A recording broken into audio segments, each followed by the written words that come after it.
Vamos lá, vou compartilhar minha tela aqui com vocês.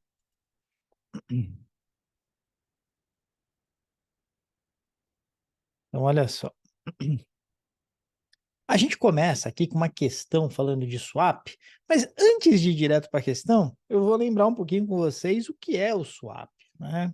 Porque é importante a gente ter a parte conceitual, não cai cálculo de swap na prova, tá? Então, é mais a gente ter a parte conceitual e entender tanto a tributação quanto quem paga para quem, como é que é o fluxo de caixa e assim por diante. Aí a Paula, quando vem gente de Curitiba, já humilha a gente, né? Porque a Paula já chega aqui a 8 graus em Curitiba. Curitiba é outro nível, a gente sabe. Muito bom, Paula. Tá sobrevivendo aí pelo jeito, né? Isso que importa. Muito bem. Mas vamos lá. Eu vou dar um exemplo aqui de swap para vocês. Imagina o seguinte, imagina que o swap quer dizer troca, tá certo? E o swap nada mais é que uma troca de rentabilidades, mas eu costumo dizer que é uma aposta, né? Então, a aposta, a gente começa aqui na data zero, tá certo? Quando você faz uma aposta com alguém, você não paga no momento da aposta, você paga só lá na frente. É a mesma coisa no contrato de swap. Então, imagina que a gente vai fazer um swap com um notional. Notional, professor, o que é isso? É um nocional ou notional, como é no inglês.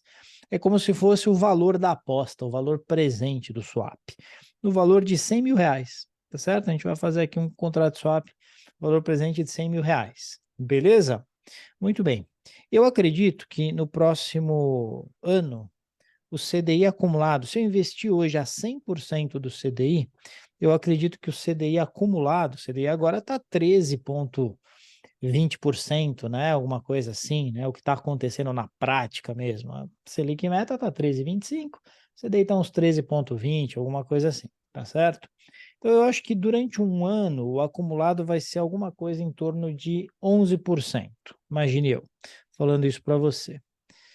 11%. Então, eu vou apostar que eu acho que vai ser abaixo de 11%, desculpa. Então, eu vou apostar em 11% pré-fixado e você vai apostar em CDI. E a gente vai fazer uma aposta, né, que começa valendo 100 mil reais. Esse é o valor presente dessa aposta. Passou um ano, a gente vê quanto é que deu o meu valor futuro na ponta que eu estava apostando. Eu já sabia quanto era o valor futuro, porque ele era prefixado, ele era 11%. Então, se eu pegar 100 mil aqui e jogar 11%, vai dar 111 mil. Então, eu já sabia que o valor futuro dessa minha ponta era 111 mil, tá certo? Agora, o CDI eu não sabia. Vamos supor que o CDI acumulado deu 10%. Então, o que que aconteceu? Saiu no 100 mil, no comecinho da aposta, e depois de um ano, a sua ponta bateu 110 mil. Legal? Quem ganhou a aposta? O professor, né? Porque ele que faz o exemplo, ele sempre ganha. Então, 111 é minha ponta, 110 mil a sua, eu ganhei a aposta, tá certo? Tem uma diferença aqui de R$ 1.000. A minha ponta, ela andou R$ 1.000 a mais que a sua, tá certo? O que vai acontecer? Você vai me pagar R$ 1.000, que é a diferença. Então, pega o valor da minha ponta, que é 111 mil, tira 110 mil, que dá R$ 1.000, e esses R$ 1.000 vão ser pagos de quem estava na ponta CDI para quem estava na ponta pré, de quem estava na ponta perdedora para quem estava na ponta ganhadora, tá certo? E um lance importante. O que acontece? Tem imposto de renda aqui que vai ser retido na fonte. O IR é o IR da tabela regressiva de renda fixa. De todos os derivativos, esse é o único que a Receita Federal trata como renda fixa. Não deveria, porque não é renda fixa. Entretanto, ela trata como renda fixa, tá certo? Então, o que acontece? De 0 a 180 dias na operação, vai ser 22,5 a taxa. Se a operação for entre 181 e 360 dias, 20%. Legal? Se a operação for entre 361 e 720 dias, 17,5%. Se for 721 ou mais, 15%. Tá certo? Nesse caso, vamos supor que foi uma operação para 361 dias, né? Então, normalmente, a gente, quando faz um swap de um ano, sempre faz acima de 360 dias para pagar menos imposto. Então, deu 17,5 de imposto. Vai pagar aqui 17,5 de imposto. Então, tem um IR, né? 17,5 aqui de R$ 1.000, vai dar R$ 175, tá certo? Então, eu vou receber aqui R$ 825 de valor líquido de swap. Então, é assim que funciona o swap. Agora, tem uma coisa muito interessante. Se eu apostei na ponta pré, eu fiquei ativo em pré. Então, eu passo a fazer um swap pré contra CDI. Você estava apostando no CDI, então você fez um swap CDI contra pré. Você estava ativo no CDI. Tá certo? É sempre assim, a ponta que você aposta quer dizer que você está ativo nela, tá certo? E como é que se usa isso no dia a dia? Da seguinte forma, né? Ó, atingiu o número máximo de folhas aqui, não tem problema, vou ter que abrir um outro aqui.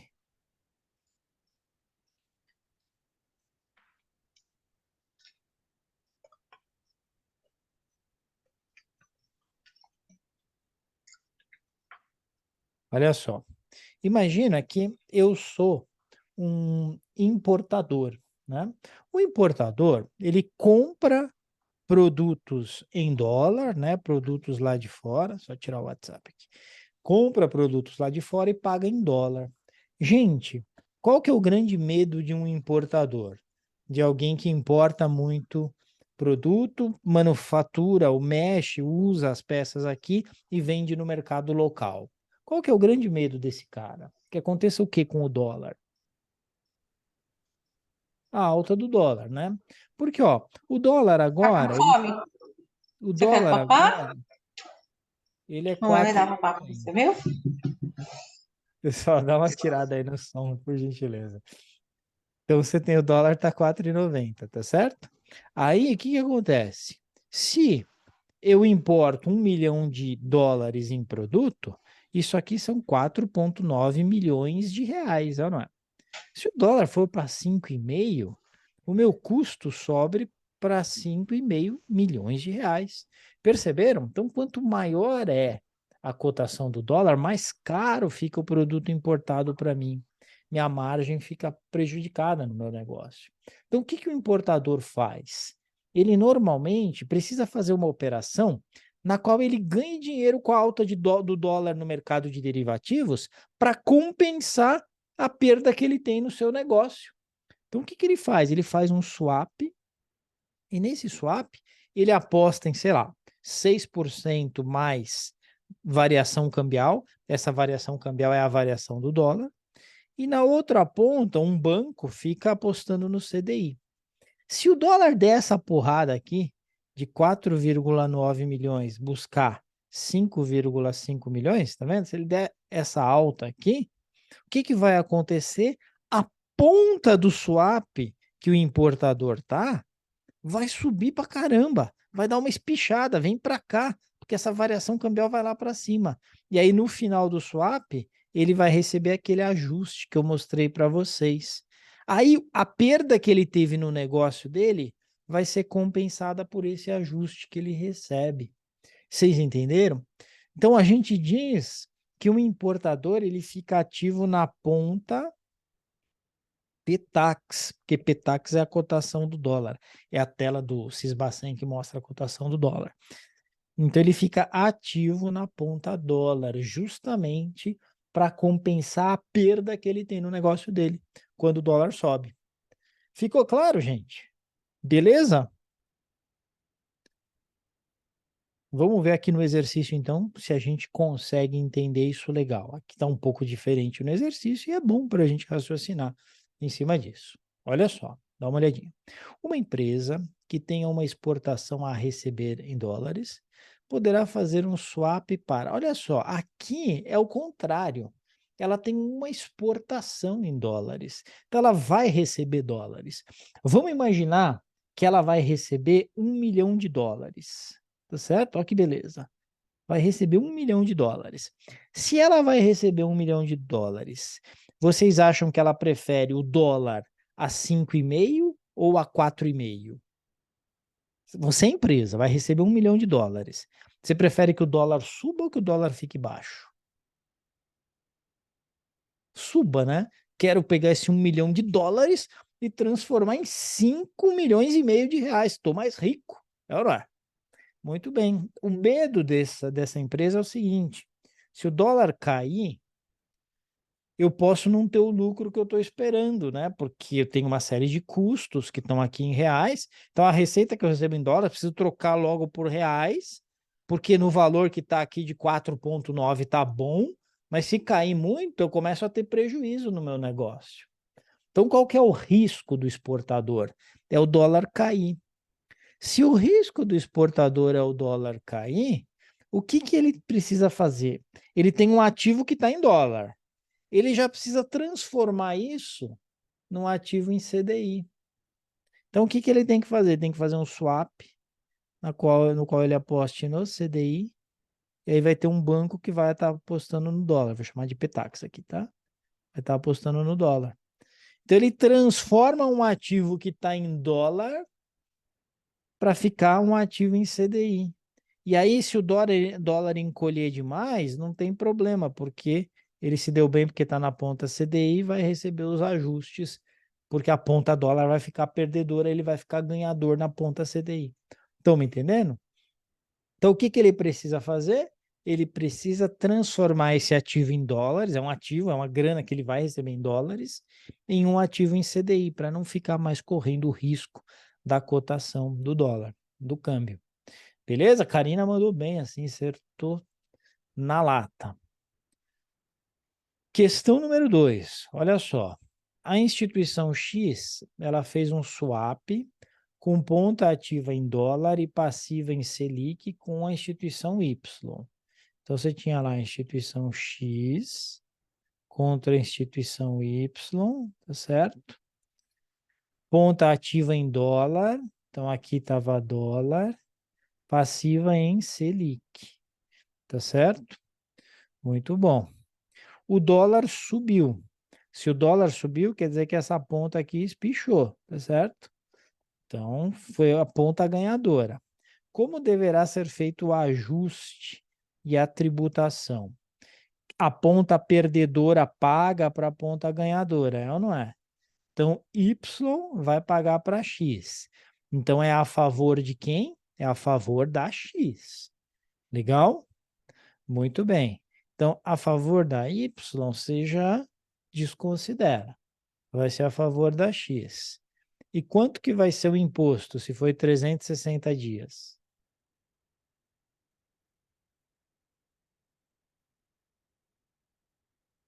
É isso aí, né? O imposto vai ser de 20%. É para matar o gerente que fez essa operação. Era para ter feito 361 dias, né? Para já entrar no 17,5, mas beleza, foi 360, então é 20. Então, é a favor da X com imposto de 20%. Essa que você tem que marcar, imposto de 20%. Beleza? Tranquilo? Tudo bom. Questão número 3. O diretor financeiro de uma empresa contratou um swap e um contrato a termo NDF. Opa, peraí, falou de um negócio aqui que eu agora não estou sabendo. NDF. Pessoal, isso aqui é um contrato a termo. NDF é um Non-Deliverable Forward, ou seja, um termo sem entrega. Ah, então é picaretagem porque não tem entrega? Não, é que é assim. Imagina que eu vou lá e eu tenho uma dívida para pagar no valor de 100 mil, $100 mil, tá certo? Tem uma dívida para pagar de 100 mil dólares. O dólar está 4,95, beleza? Isso quer dizer que hoje a minha dívida é de 495 mil reais. Beleza? Legal, isso dá para pagar, tá no meu bolso, vence daqui 4 meses, eu já estou separando a grana do pagamento e tal. Qual que é meu medo? a doleta buscar R$ 6, sei lá, vai que acontece aí o fim do mundo, dólar vai para R$ 6, a minha dívida não vai ser mais de 495 mil reais. A minha dívida vai ser de 600 mil reais. Aí isso aqui é muito complicado, eu quebro se isso acontecer, imagina você, tá certo? Então o que que eu faço? Eu preciso me proteger disso. Então eu vou lá num banco e falo o seguinte, banco, vou comprar dólar a termo para 4 meses. Quanto que você me cobra? Ah, R$ 5. Ah, beleza. Então, eu compro o dólar a termo a R$ 5. Tá certo? Isso quer dizer o seguinte, que se o dólar bater R$ 6, eu estou tranquilo, porque eu comprei a 5. Beleza? E se ele cair para 4, também estou tranquilo, porque afinal de contas, eu estou travando a 5 e eu sei que a 5 eu tenho dinheiro para pagar. Beleza? Como que é a coisa prática, né? Como que acontece na prática a coisa? Passou 4 meses. Imagina que bateu R$ 6 o dólar. Eu estou comprado a 5, bateu 6, eu recebo $1. Desculpa, eu recebo R$ 1 para cada dólar. Tá certo? Porque eu comprei a 5 e bateu 6. Então aqui eu tenho um ganho de 1. Como eu fiz uma operação de 100 mil dólares, 1 vezes os 100 mil dólares, eu vou receber 100 mil reais. Tá certo? Então, o banco deposita na minha conta 100 mil reais. Então, eu passo a ter dinheiro para pagar os 600 mil da minha dívida. Eu só guardei 500, pego os 100 que o banco está me pagando, dá 600, e eu consigo pagar minha dívida lá para as gringas. Tá certo? E se bater 4, não tem problema. Bateu 4, o que que acontece? Eu estava comprado a 5, bateu 4, na prática eu vou ter que entregar R$ 1 para cada dólar, vezes 100 mil, eu vou ter que pagar 100 mil reais para o banco, tá certo? Eu estou triste? Não, porque o dólar está 4, eu tinha guardado 500 mil reais para liquidar a minha dívida, tá certo? Mas eu só vou precisar de 400, porque o dólar está 4. Os outros 100 eu entrego como forma de ajuste aqui para o banco. Então, essa operação de NDF é uma forma de eu travar a cotação em R$ 5. Se o dólar subir, eu recebo ajuste do banco para poder mandar dinheiro lá para os gringos. Se o dólar cair, eu vou gastar menos dinheiro para pagar o gringo, mas a diferença eu pago aqui para a instituição financeira com quem eu fiz essa operação chamada NDF. Vocês entenderam? Então, na prática, o que que vai acontecer? Se você olhar esse exercício, cidadão lá, o diretor financeiro, ele fez 2 operações. Uma foi de swap e outra foi de termo. Ambas com 240 dias, tá certo? E aqui foi dado, né? As 2 operações deram um lucro. Então, foram a favor dele, tá certo? As 2 operações foram a favor dele. Agora, qual que é a vantagem? Ou qual que é a diferença entre o swap e o NDF? É a tributação, né? Lembra que eu falei para vocês que o swap é o único que tem tributação de renda fixa? Tributação de renda fixa. Pois é.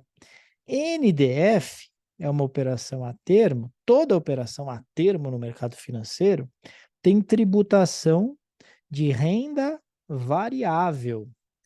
Galera, aí olha só que interessante. A tributação de renda fixa, ela varia, né? Ela é de 22,5 a 15, tá certo? E a tributação de renda variável, ela é fixa, ela é sempre 15%. Então, para operações mais curtas, a NDF é mais vantajosa, até respondendo a Karina aqui, pelo fato de que eu caio na tributação de 15, é sempre 15. Se for para 3 dias, a operação é 15%. Na renda fixa, não. Na renda fixa, e portanto no swap, que é considerado renda fixa pela Receita, eu preciso segurar mais de 2 anos, mais de 720 dias, para ter uma alíquota de 15%. Me entende? Então, nessa questão específica, é isso que a gente vai ter que olhar. A gente vai ter que olhar qual é a tributação de cada um, né? Então, aqui a Ambima quer saber se você entende como é feita a tributação de cada uma das operações, tá certo? Então, olha só, as duas operações renderam um lucro de 150 mil, que foram creditados no mesmo dia, sendo 75 mil no swap e 75 mil na NDF. Neste caso, o imposto de renda devido pela empresa é de... Então, olha só, quanto que recolhe em cada um dos casos. Legal? Então, o lucro foi de 150, não quer dizer que caiu na conta 150, até porque a operação de swap ela já é tributada na fonte, tá certo? Então, olha só, na primeira operação, que é a de swap, pega 75 mil, tá certo? 240 dias, vai cair naquela alíquota de 20%, tá certo? Muito bem, então 75 mil você calcula 20%, ok? 75 mil, 20%, vem aqui na calculadora, 75 mil, enter, 20%, né? Vai dar 15 mil, menos, então, são 60 mil, ok? Então, o que que você vai ter aqui? Se bem que a pergunta, né, era o IR devido, né? Então, é só calcular quanto que é 20%. Vai ser 15 mil aqui na operação de swap. Então, essa aqui cai fora, essa aqui cai fora. Essa aqui está dentro, essa aqui está dentro. Tanto a A quanto a D. E na NDF? Na NDF, eu vou ter 15% de alíquota. 15% de 75 mil vai ser quanto? Vem aqui, 75, 1, 2, 3, 15%, 11.250, tá certo? Então, 75 mil, 15%, 11.250, beleza? Então, aqui está errado, essa aqui não é 15 mil, né? É 11.250, sobrou a alternativa A, é essa que você tem que marcar. Então, lembra sempre disso. Operações a termo, e NDF é uma operação a termo, são sempre tributadas como renda variável. Legal? Tem uma outra coisa importante, né? Isso aqui é retido na fonte, swap é retido na fonte, NDF, quem retém é a empresa que recebe o pagamento, tá certo? Não é retido na fonte. Operação a termo. E pessoa física? Pessoa física, lembra quando faz uma operação a termo, tal, ela tem que recolher via DARF, é que nem renda variável, tá certo? Em todos os sentidos. Renda fixa, a retenção é na fonte de forma definitiva. Renda variável, a retenção vai ser por quem está recebendo o ajuste e via DARF. Legal? Beleza? Vamos lá. Questão número 4. Um investidor montou uma operação no mercado a termo de ações. Gente, mercado a termo, tributação é igualzinha, tanto para ações quanto para NDF, para dólar, para qualquer coisa. É igual, tá? Alguns dias depois, esse mesmo investidor vendeu a operação. Então, olha só, esse alguns dias depois é importante porque está dizendo para a gente que não é operação de day trade. É uma operação normal, é swing trade, tal. Vendeu a operação também no mercado a termo por 130 mil. Então, comprou por 100 mil, vendeu por 130, tá certo? Quanto é que foi o ganho? 130 mil menos 100 mil, ganho de 30 mil, não é? Muito bem. Quanto esse investidor deverá recolher de imposto de renda? Qual que é a alíquota do imposto de renda desse investidor? Você tem que saber que é 15%, tá certo? 15% sobre o ganho. Então, 30 mil, se você pegar 15%, 15% vai dar 4.500, tá certo? 4.500. Então, é isso aí que você tem que marcar a alternativa C. Beleza? Tranquilo? Sem dúvidas? Então tá bom. Questão número 5. Olha só. Aqui a gente tem que lembrar como funciona o mercado futuro, né? E aí é futuro de dólar, futuro de DI, futuro de ações, é tudo igual, né? Imagina o seguinte, vou pegar futuro de Ibovespa, tá? O Ibovespa está 117 mil pontos, mais ou menos, o à vista. Vamos imaginar que o Ibovespa futuro com vencimento em outubro, ele esteja um pouco acima, tá? Ele esteja em 118 mil pontos, certo? O que acontece, gente? Vou pôr um gráfico aqui para vocês. Isso aqui é o índice à vista, tá?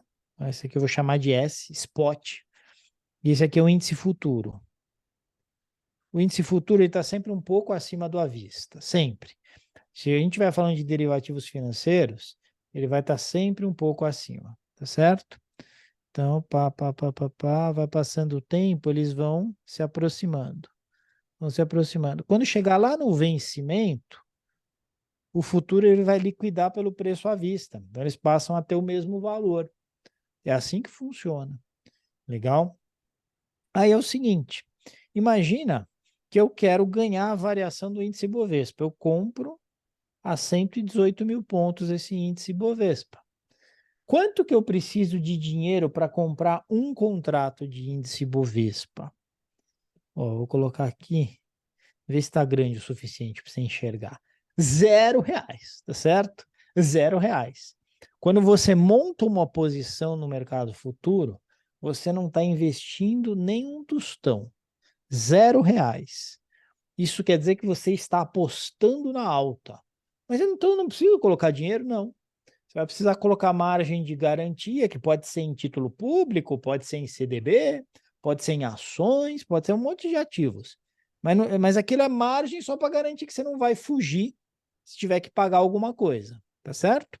Então, isso aqui é uma aposta, gente. O mercado futuro é assim. Estou aqui posicionado a 118 mil pontos. No dia seguinte, o índice futuro subiu para 118.500. Sabe o que acontece? Vai entrar aqui na sua conta R$ 500. Você vai receber na sua conta R$ 500. Por quê? Porque você estava comprado a 118 mil, subiu para 118.500. Você termina o dia, passa a estar comprado a 118.500 e recebe esses R$ 500. Aí no dia seguinte caiu para 117 mil pontos. Você tem que pagar essa diferença, R$ 1.500. Então, você tem que dar essa diferença de R$ 1.500. Estão me entendendo? Então, olha que interessante esse negócio todo. Você não precisa de nenhum tostão. Quando você está comprado, quando sobe, você está recebendo ajuste. A gente chama de ajuste diário. Você recebe sempre em D mais um. E quando está caindo, se você está comprado, você tem que pagando ajuste. Tem que pagar em D mais um. Tá certo? E assim vai. É assim que funciona. Agora, cansei dessa brincadeira, Felipe. Estava comprado aqui a 117, bateu 118.500. Desculpa, estava comprado a 118. Bateu 118.500, não quero brincar mais. Você vai lá e vende aquela posição que você estava comprado. Você estava comprado em 10 contratos, você vai lá e vende 10 contratos. Perceberam? Então, se eu estava comprado, é só fazer a ponta inversa que eu zero a operação. E eu posso começar assim, já entrar vendido a 118 mil pontos? Posso vender algo que eu não tenho? Já entro? Pode. Você está apostando na baixa. Se subir para 118.500, você tem que pagar R$ 500. Ah, então não quero mais brincar, quero sair. Então, você estava vendido em 10 contratos, você vai lá e compra 10 contratos. A bolsa já olha, estava vendido em 10, comprou 10, agora você está zerado. Então, quando você quer liquidar uma posição no mercado futuro, você efetua uma posição contrária à original que você tinha feito. É assim que você zera uma posição. Beleza? Sempre assim. Estava comprado, vendo. Estava vendido, compro. Então, alternativa D que você tem que marcar aqui. Karina está me perguntando, Felipe, só o swap que usa a tabela de renda fixa, né? Exatamente. Para imposto de renda, o único derivativo puro, né, que usa é o swap. Tem também o COE, tá ligado? O COE, né, que é o Certificado de Operação Estruturada. Ele usa também, mas ele não é um derivativo puro, né? É uma composição aí de operações, né? O COE ele também tem tributação de renda fixa. A gente sabe que não é renda fixa, mas a tributação do COE é de renda fixa. tá bom? Questão número 6. Questão número 6 aqui ela já vai ser quantitativa, né? Então a gente precisa entender direitinho. Olha só. A questão número 6 ela é uma questão de contrato futuro de DI. Né? Como é que funciona um contrato futuro de DI? Você se lembra como funciona uma LTN? Uma LTN, ela vale R$ 1.000 no seu vencimento, tá?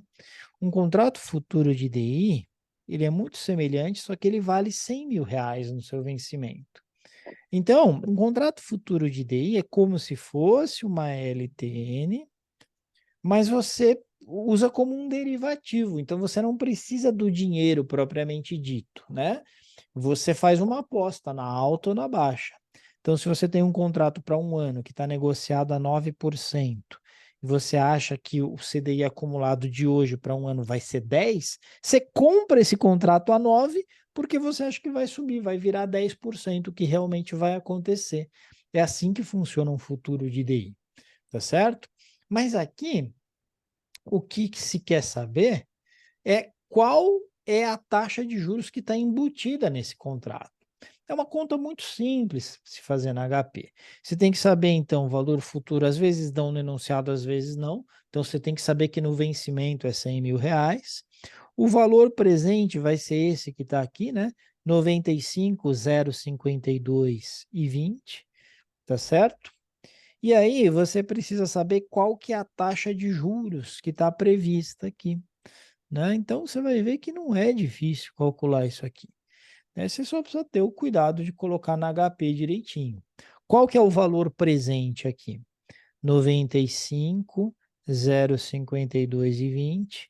Muda o sinal, né? Aperta o CHS e você coloca no PV, beleza? 100 mil, você coloca no FV, legal? Aí tem que colocar o período. Qual que é o período?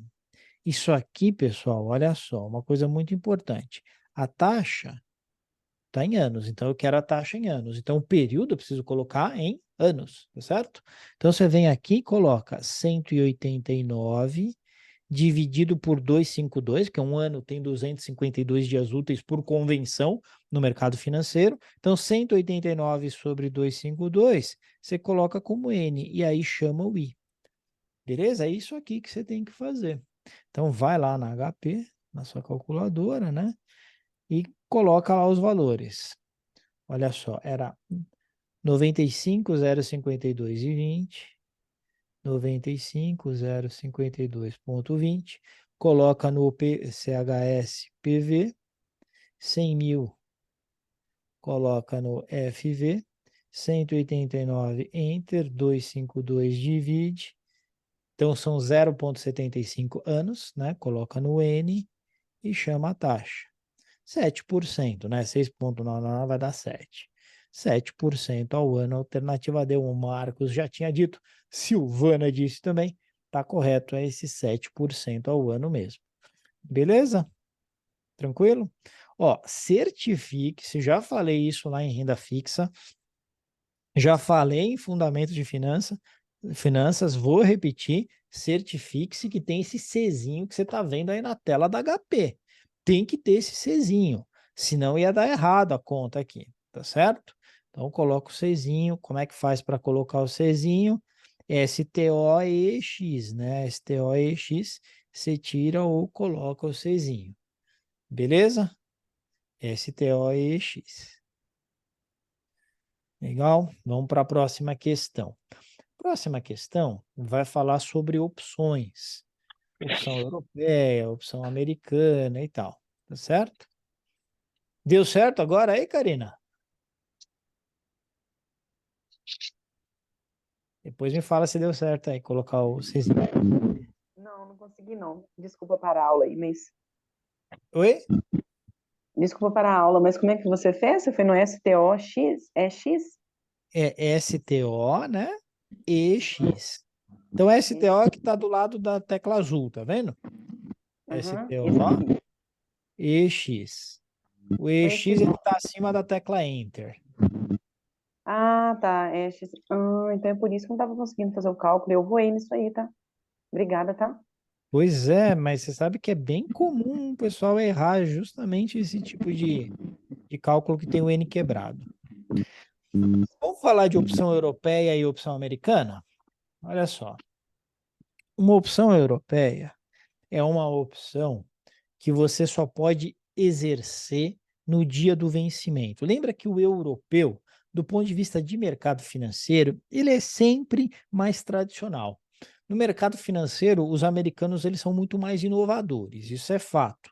Então lembra disso, o europeu é tradicional, mais antigão, tá certo? Tradicional, ok? E, portanto, somente no vencimento. Somente no vencimento. Para você lembrar e não esquecer mais. Enquanto que o americano, né? A opção americana, ela é mais, digamos assim, flexível, né? Flexível. E, portanto, pode ser exercida a qualquer momento, tá certo? A qualquer momento até o vencimento. Até o vencimento. Depois do vencimento já era, já venceu, tá? Que nem na europeia. Então, europeia só no vencimento, americana a qualquer momento até o vencimento. E aí, uma coisa muito importante. Lembra também que quem adquire uma opção não está adquirindo uma obrigação. Se eu falar para você, você tem a opção de voar hoje ou de voar amanhã.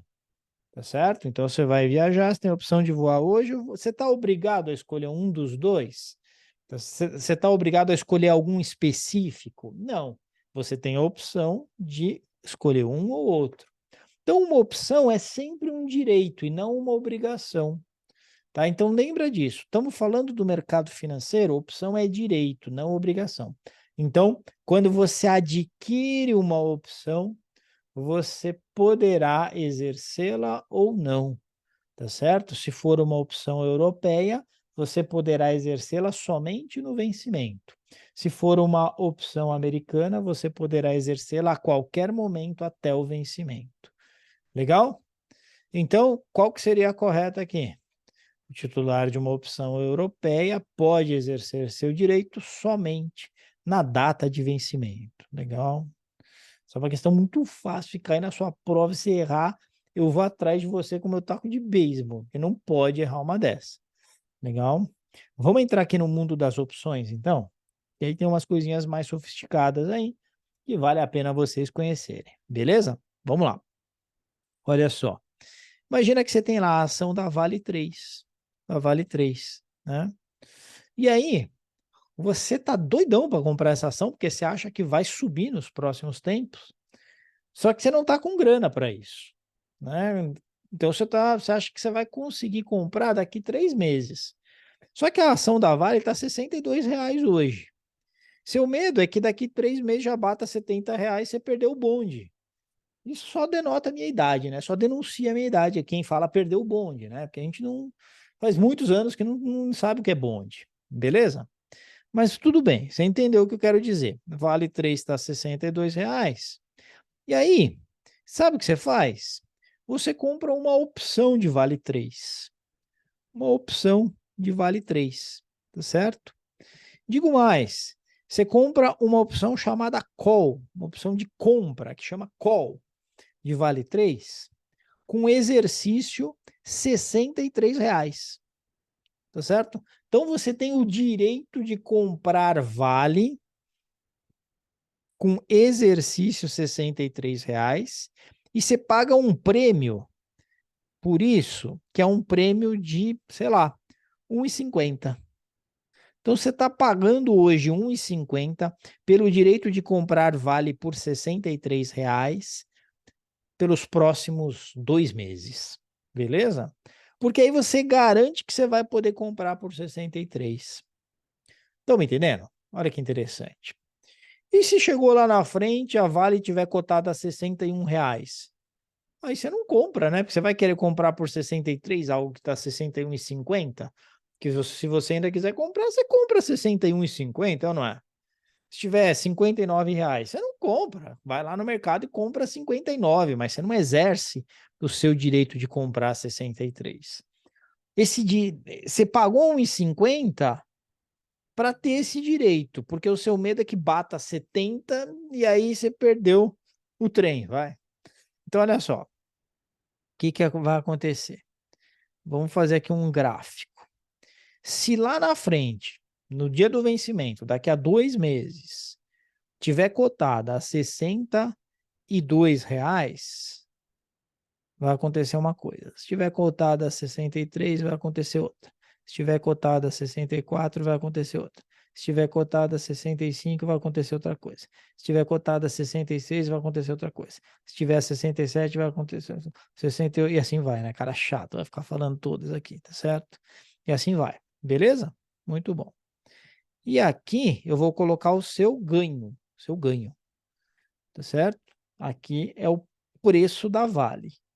Preço da Vale, tá certo? Pensa comigo, né? Vem junto comigo aqui nesse pensamento. Imagina que chegou lá no vencimento, está cotado a R$ 62. Você pagou R$ 1,50, tá certo? Eu vou falar que você pagou um só para facilitar minha conta, tá? Para ficar mais bonito o desenho. Você pagou um. Você pagou R$ 1 para poder comprar por 63.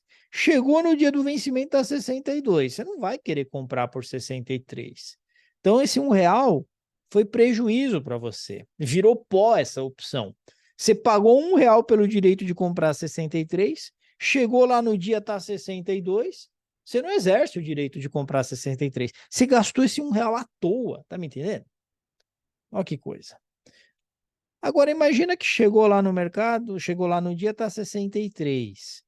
É a mesma coisa, né? Você não precisava ter gasto esse R$ 1 aqui. Não precisava, porque estava 63 lá no dia, que você não sabia. Mas também gastou à toa esse R$ 1. Agora, pensa comigo. Chegou lá no dia do vencimento da opção, imagina que seja lá dia 15 de outubro, vencimento da opção, chegou lá e a ação está 64, vale 3 está negociada a 64. Opa! Você tem o direito de comprar 63. Você exerce o seu direito de comprar 63? Algo que está valendo 64 no mercado? Você exerce? Responde aí, responde aí. Você compra por 63 algo que no mercado está 64? Pra caramba! Você aproveita que você tem chance de comprar mais barato, não é? Você compra. Então, olha só, você compra por 63, algo que no mercado está 64, dá até para vender no mercado a 64 logo depois, você ganhou R$ 1, não ganhou? Pois é, mas você tinha pago R$ 1 por esse direito de comprar 63. Então, no net, você está zerado. Concorda comigo? Está zeradão. Então, o seu ganho foi aqui, foi zero. Tá me entendendo? Quando bater 64. Então, aqui você começa até essa curvinha aqui. Bateu 65. Você exerce a 63. Opa! Bateu 65, exerci a 63, ganhei 2. Tô mais felizão. Só que eu paguei 1 de prêmio, meu lucro foi 1. Já tá começando a dar lucro a operação. Então teve um lucro de 1 aqui. Tá vendo? Então no 65 você tem um lucro de 1. Epa, bateu 66. Melhor ainda. 66. Aqui não vai dar. 66. Eu exerço a 63, algo que está 66 no mercado, estou ganhando 3, paguei 1 de prêmio, tive um lucro de 2. Tá aqui, ó, lucro de 2. E assim vai, vocês estão vendo? Tá certo? Então eu vou ganhando indeterminadamente. Imagina que bateu R$ 70 o papel, eu estava certo. Posso exercer a 63, algo que está 70, ganhei 7 de lucro, menos 1 do prêmio, ganhei 6, estou felizão. Então a opção serve para isso, né? Ela serve para dar uma arrebentada gastando pouco. Gastei R$ 1 e ganhei dinheiro para caramba aqui, porque o papel subiu. Esse cara, pessoal, ele é um cara que ele está comprado em call. Porque call é a opção de compra, é o direito de comprar, tá certo? Então ele está comprado em call. Eu também gosto de dizer que ele é o titular de uma opção de compra. tá certo? O titular é o cara que comprou, né? Então ele é o titular de uma opção de compra. Você vai ouvir essas duas terminologias no mercado. Então ele tem o direito de comprar, ele adquiriu esse direito, tá certo? Muito bem, é isso que aconteceu. Prestem muita atenção aqui agora, porque agora eu vou falar da contraparte. Porque para ele ter comprado, teve um cidadão que pensou diferente dele, né? Ué, por que não está indo aqui? Agora foi. O que esse cidadão pensou? Cidadão tinha com ele uma ação de vale e ele pensou o seguinte: eu estou com essa ação em carteira, mas eu acho que nos próximos 2 meses essa ação não vai subir muito, não. Vai ficar meio de lado e eu queria ganhar um dinheirinho em cima dela. Então eu vou vender uma call. Eu vou vender uma call. Eu vou vender o direito para alguém de levar o papel da minha carteira por R$ 63, tá certo? E aí é o seguinte, se levar por 63, não tem problema, tá certo? Não tem problema, porque afinal de contas, eu vou até ganhar R$ 1 aqui, né? Tá 62, eu ganho R$ 1 no papel, tá certo? E eu recebo o prêmio, eu quero o prêmio. Quem vende opção, pessoal, quer o prêmio. Então, olha só, o que vai acontecer? Eu ganho R$ 1 aqui. Se mantiver esse preço de 62, o cara não vai querer exercer a 63. Então eu ganhei esse R$ 1 a mais. Se tiver R$ 63 no mercado, ele não vai querer comprar de mim a 63, porque no mercado também está 63. E também, se ele comprar, eu vou lá e compro de novo a 63. Então eu usufruí desse prêmio aqui de R$ 1 que eu recebi, tá certo? Eu usufruí desse prêmio aqui, beleza? Se bater 64, aí eu começo a ficar triste, né? Porque se bater 64, ele leva o papel embora da minha carteira a 63, que é o valor de exercício, tá certo? E aí eu deixei de vender por 64, no mercado tá 64, deixei de vender por 64, levou com 63, então eu perdi R$ 1 nessa história, mas como eu tinha ganhado R$ 1 de prêmio, eu fico no 0 a 0. Então, para aqui. Se bater 65, aí eu tô triste pra caramba, porque ele tá levando por 63 algo que vale 65, eu tô perdendo 2. Mas como eu recebi R$ 1 de prêmio, na verdade eu tô perdendo 1. Então, gente, olha o que vai acontecer. É exatamente a curva inversa de quem estava comprado na call. Quem está vendido na call se ferra se o ativo sobe de valor. Mas por que ele vende? Porque ele quer ganhar esse prêmio aqui, ó. É legal ganhar esse prêmio, é legal pra caramba, tá certo? Então, várias vezes eu já fiz operação de eu ter o papel, e olha que legal, o papel tá lá na minha carteira, ele tá meio de lado, parece uma tartaruga manca, não anda. Aí eu vou lá e vendo o call. Pego esse dinheiro aqui que entra na minha conta em D mais um amanhã. Sei lá, você vende 1.000 papéis, 1.000 opções a R$ 1, entra R$ 1.000 na sua conta e às vezes o cara não vai exercer porque o papel não sobe. Então você fica com R$ 1.000 na sua conta que você ganhou aí. Ó, que beleza. Tá certo? E isso é o que a gente chama de venda coberta. Você tem o papel na mão. Se o cara falar que ele quer o papel, ele leva embora. Tá certo? Mas dá para fazer também uma venda descoberta, que tem risco, né? Por que que tem risco? Se o cara quiser levar, você tem que ir lá no mercado comprar para ele poder levar de você. Tá certo? Estão entendendo a sistemática aqui? Tá ficando claro? Tá ficando? Olha só. O cara que tá comprado, então ele vai ter sempre um direito, que é o vermelhinho aqui. Deixa eu pegar o vermelhinho aqui. Ó, esse cara, que é o cara que tá comprado, ele tem sempre o direito. É ele quem decide. Se tiver favorável para ele, ele compra. Tá certo? Beleza? O cara em azul, não, o cara em azul ele tem sempre uma obrigação. Esse cara tem uma obrigação. Se o comprador, o titular, falar para ele, quero o seu. Ele entrega. Em troca, ele recebeu o prêmio. Ele recebe o prêmio e aí ele vai ter uma obrigação. O vermelhinho pagou o prêmio, então ele tem um direito. Quem paga tem o direito. Quem recebe tem a obrigação. Sempre assim. Karina, não é put, não. Esquece put por enquanto, tá? Estamos falando de call só. Tudo é call aqui. Mas você tem o titular da call, que está em vermelho, e você tem o lançador da call, que está em azul. O titular é o comprador da call, o lançador é o vendedor da call. Estamos só falando de call por enquanto. Mas foi muito boa a sua pergunta, que é normal, o pessoal confunde, tá? O pessoal confunde e precisa separar. Então, o que é uma call? É o direito de comprar. Perceberam?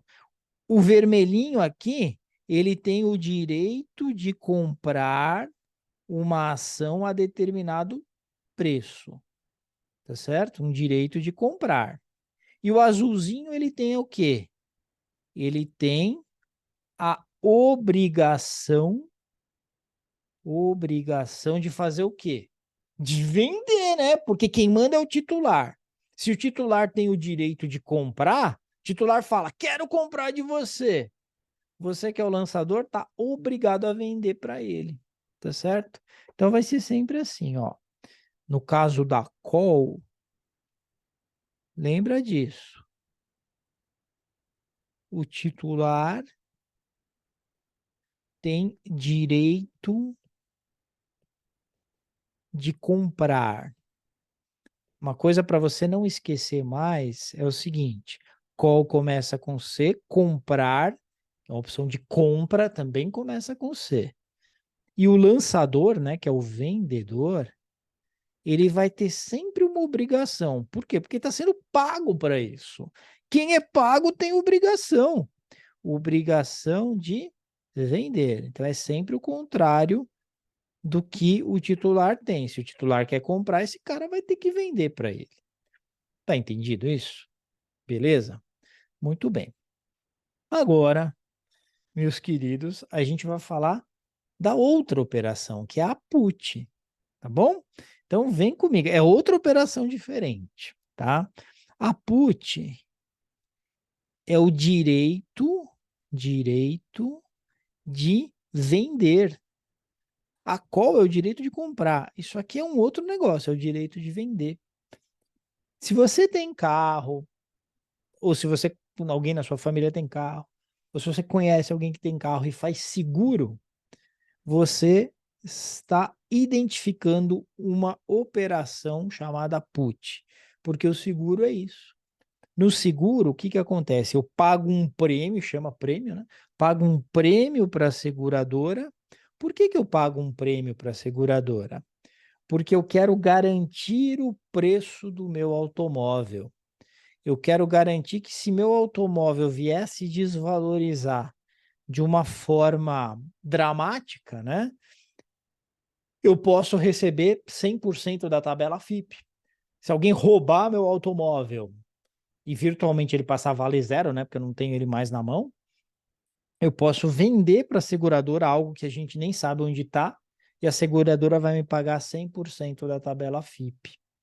Então, um seguro de automóvel é isso, eu pago um prêmio pelo direito de vender algo pela tabela FIP. E como é que funciona no caso da ação?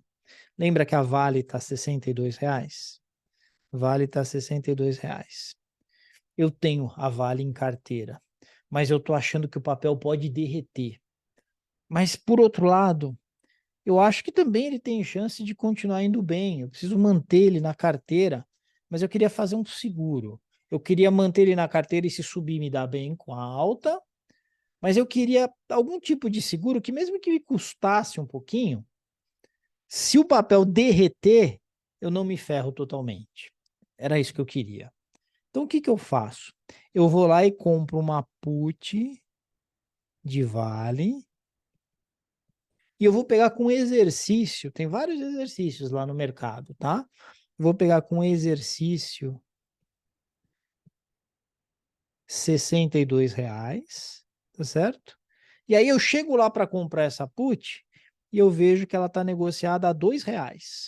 Então, eu pago R$ 2 pelo direito de vender Vale por 62 pelos próximos 3 meses. Tá certo? O professor, mas ela já está 62. Você vai pagar R$ 2 pelo direito de vender por esses mesmos 62? É, porque esse direito vale 3 meses. Então, se vale bater R$ 50, eu tô todo pimpão, felizão, sabendo que eu vou poder vender por 62. Tá todo mundo preocupado, arrancando os cabelos, e eu tô tranquilão, sabendo que eu vou poder vender por 62, porque eu tenho esse direito, eu adquiri o direito de vender. Estão me entendendo? Agora, olha só, se liga no seguinte. Então, vamos pensar junto. Vamos fazer aqui um gráfico também, né? Fazer um gráfico, 62 vai estar aqui no gráfico, certo? Aqui vai estar o 61, aqui vai estar o 60, aqui vai estar o 59, aqui vai estar o 58, aqui vai estar o 57, aqui vai estar o 56, ok, 63, 64 aqui. Beleza? Olha só, pensa comigo. Gastei, esse aqui é o resultado que eu tenho. Gastei R$ 2 aqui, ó. Então, esse aqui é o meu ganho, esse aqui é o preço que a Vale pode assumir, tá certo? Gastei R$ 2. Ela ficou fixa em 62. Eu me ferrei, né? Porque olha só, no final das contas, eu paguei R$ 2 para poder vender por 62. Chegou lá no dia do vencimento, ela estava os 62, nem precisava ter gasto, tá certo? Esses R$ 2. Beleza? Muito bem. Chegou lá no dia do vencimento, tá 63. Ah, eu não vou querer vender por 62, então não vou exercer, virou pó. Chegou lá no dia do vencimento, tá 60, mesma coisa. Então, se tiver acima de 62, eu não vou exercer o direito de vender por 62. Agora, se tiver R$ 61, opa, eu vendo por 62, algo que no mercado está 61, eu estou ganhando 1. Só que eu paguei R$ 2 por esse direito, ainda estou no prejuízo de 1. Então, tá aqui, ó. Agora, se tiver R$ 60, eu vendo por 62, algo que está 60, lucrei 2, tinha pago 2 nesse direito, estou zerado. Então, aqui está zerado. Se bater R$ 59, está todo mundo ficando chateado, menos eu. 62 menos 59, ganhei R$ 3, porque eu posso vender por 62, algo que está 59 no mercado. Tinha pago 2 nesse direito, opa, agora já estou no lucro. Deu R$ 1 de lucro aqui. E assim vai, tá, pessoal? Aí eu vou ganhando mais dinheiro à medida que o papel vai se desvalorizando. No limite, imagina que vale bata R$ 50. Vale bater os R$ 50, eu vendo por 62, algo que vale 50, então eu ganhei 12, menos 2 que eu paguei do prêmio, eu ganhei 10. Então, o titular de Vale, ele ganha dinheiro quando o papel se desvaloriza, tá vendo assim? Ou ele se protege quando o papel se desvaloriza. Por isso que alguém compra put. Por isso que você tem o titular da opção de venda, é o cara que faz isso. Tá certo? Beleza? Agora, se esse cara compra, é que alguém vendeu para ele. E quem vendeu para ele fez isso porque queria ganhar o prêmio. Por que que a seguradora vende seguro? Porque ela quer o prêmio, na esperança de que os sinistros que ela tiver vão ser menores do que o prêmio que ela recebe e assim ela dá lucro. Tá certo? Então, o que que vai acontecer? Você vai ter exatamente, você vai ter exatamente uma linha simétrica aqui que vai no sentido oposto. Esse aqui é o vendedor, também chamado de lançador de put, tá certo? E o azulzinho, ele é o comprador, também chamado de titular de put, tá certo? Percebeu que é diferente? Então, call é sempre o direito de comprar. Put é sempre o direito de vender. Então, no caso da put, o titular ele terá o direito de vender, tá certo? Direito de vender. Lembra do seu carro, deu perda total no seu carro, você tem o direito de vender pela tabela FIP, você tem uma put lá, tá certo? E o lançador? O lançador, ele tem sempre uma obrigação. Se o titular tem o direito de vender, o lançador, ele tem a obrigação de comprar. Você sabia que já deu perda total num carro? Eu, infelizmente, já dei perda total num carro, né? E aí, virou lata véia, sucata. Eu fui lá e no cartório e vendi, passei o meu carro para o nome da seguradora e recebi 100% da tabela FIP. Você vende mesmo o carro, tá certo? É assim que funciona. E a que preço? É o preço da tabela FIP. Embora, como sucata, ele valesse 20% do valor do carro, tá certo? Beleza. Entenderam o conceito? Fala, Estendo. Vou até interromper aqui o compartilhamento para olhar nos olhos de vocês. Estão entendendo aí? Estão com dúvida? Aí, Karina, deu para entender, beleza? É? Então tá bom. Vamos fazer exercício aqui, porque aí a gente consegue até enxergar melhor se tá entendendo ou se não tá. Vem comigo aqui. Olha só. Olha só. Aqui eu vou pular, mas eu volto, tá? Fica tranquilo. Isso aqui também vou pular por hora. Eu quero ir numa ordem que a gente construa. Devia ter já mudado a ordem antes. Vamos na 10, depois eu volto, tá? Olha só. O lançador de uma put de dólar negociada na B3 no vencimento, ele terá o quê? Então, pensa o seguinte, né? Ele é lançador, o cara, não é? Se o cara é lançador, ele jamais terá um direito. O lançador, ele tem sempre uma obrigação. Ele recebeu um din-din para isso, tá certo? Então ele terá obrigação. Direito não pode ser, ok? Aí é o seguinte, uma put, o titular tem direito de vender. Sempre olha para o titular primeiro. Titular tem direito de vender. Se o titular tem direito de vender, o lançador tem obrigação para o titular vender, obrigação, o lançador vai ter que comprar, é ou não é? Tem obrigação de comprar, então tem que inverter aqui as coisas, tá certo? Obrigação de comprar, tá certo? Então, obrigação de comprar a moeda no caso do titular exercer o direito, alternativa B. Então, olha sempre para o titular, a referência é o titular. Titular da call começa com C, então tem o direito de comprar. Então o lançador tem a obrigação de vender, tá? Mas aqui a pergunta era sobre put.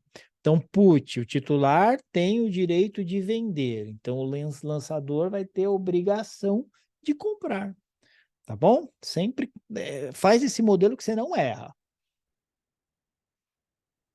Tá? Deixa eu pular essa aqui, depois eu volto, fica tranquilo. Aqui. Não, legal, beleza. Deixa eu então avançar um pouquinho mais aqui na teoria, tá certo? Olha só. Vamos falar um pouquinho disso aqui, né? Quando uma opção está dentro do dinheiro, quando ela está no dinheiro ou quando ela está fora do dinheiro, tá? Olha como funciona isso, olha que interessante. Lembra no caso que eu falei para vocês? Call de vale, certo? E a Vale 3, ela está negociada a R$ 62. Imagina uma call de Vale com strike. O que é strike, professor? Exercício. Exercício, strike é a mesma coisa, tá? Com strike R$ 63. Tá certo? Então, o preço hoje da Vale 3 é 62. E imagina uma call de Vale com exercício 63. Deixa eu perguntar uma coisa para você. Você exerceria a 63 hoje algo que está negociado a 62? Você compraria a R$ 63 um papel que no mercado está negociado a 62? Não, né? Por que você vai pagar mais caro? Então, se você não exerceria, essa opção ela está fora do dinheiro. Fora do dinheiro. Galera, a gente gosta muito dos americanos. Então a gente fala out of the money. Tá certo? Tá fora do dinheiro ou out of the money. Ou ainda OTM. Tá certo? Beleza? Tranquilo? Então, sempre que uma opção estiver fora do dinheiro, ela está out of the money, e isso quer dizer que você não exerceria essa opção. Beleza? Agora vamos imaginar o seguinte. Vamos imaginar que o preço ele vá para R$ 65. Se o preço for para R$ 65, você exerce a 63? Você compra a 63 algo que está 65? Pra caramba! Você exerce, tá certo? Então, se você exerceria, ela está dentro do dinheiro. Dentro do dinheiro. Como a gente gosta dos americanos, né? Ela está in the money. In the money. Tá certo? Aí é ITM. Beleza? Legal? E finalmente, se ela não estiver nem 62 nem 65, mas estiver R$ 63, você exerceria? Tanto faz. Tá certo? Você pode comprar a R$ 63 no mercado, ou você pode exercer a R$ 63. Você pode fazer as duas coisas. Beleza? Que para você é indiferente. Quando é indiferente, a gente diz, né, tanto faz. Tanto faz. Quando é tanto faz, a gente diz que ela está no dinheiro. No dinheiro. E na gringa se fala at the money ou então on the money. É a mesma coisa. Ou on the money. At the money ou on the money. Tá certo? Nesse caso, tanto faz você exercer ou não. Beleza? Então, eu falei para você, sabendo isso aqui, você resolve qualquer uma dessas questões. Se é put, se é call, você precisa entender o conceito. O conceito é esse. Eu exerceria. Tá in the money. Tá dentro do dinheiro. Tanto faz. Tá no limite. Tá on the money ou at the money. Não, não vale a pena exercer. Então tá fora do dinheiro. Beleza? O exercício aqui, propositalmente, coloquei como put.